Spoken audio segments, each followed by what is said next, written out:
Thank you. Ladies and gentlemen, the OSCE participating states have made commitments related to both the rights of persons with disabilities and women. Therefore, both of these commitments shall apply to women with disabilities.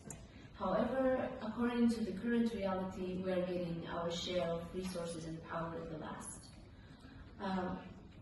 I would like to draw your attention to the fact that the gender-based violence against disabled women tends to be investigated much slower and much more rare than an average woman, especially if a perpetrator also has disability. In this case, the law enforcement authorities too often think that this is an internal issue that should be resolved within the community. And these issues are pretty often because, unfortunately, persons with disabilities live pretty isolated lives, and too often they live in segregated settings, and situations where perpetrators also have disabilities are pretty relevant. Services that need to investigate such crimes oftentimes are monopolized, and we have a situation where one service provider serves both the victim and potential perpetrator. Another big issue is that persons with psychiatric diagnoses and their testimonies are often declared invalid, and often these are very important testimonies of the victims of the violence that is committed against them, because obviously the potential perpetrators or the bystanders, especially in the psychiatric facilities, are not going to be objective witnesses.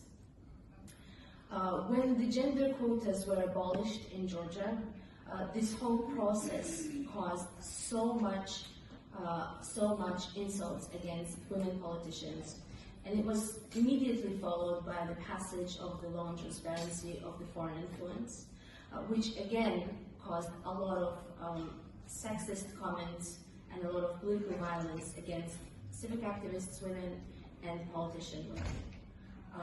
And in this situation, again, this even more so reduced the chances of women with disabilities of getting into politics or any decision-making processes, because as I already have mentioned, women with disabilities get our fair share at last.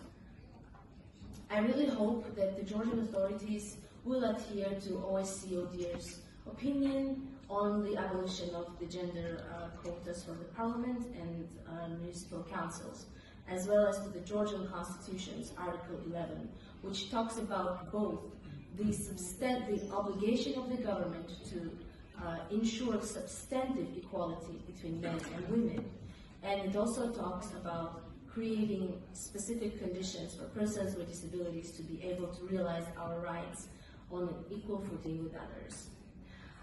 My final two recommendations, 2 sentences please, for the OSCE ODIHR would be, as elections in Georgia are approaching, we really need a lot of observers in the psychiatric hospitals and the polling stations there, because a lot of patients, unfortunately, are deprived of their right to vote.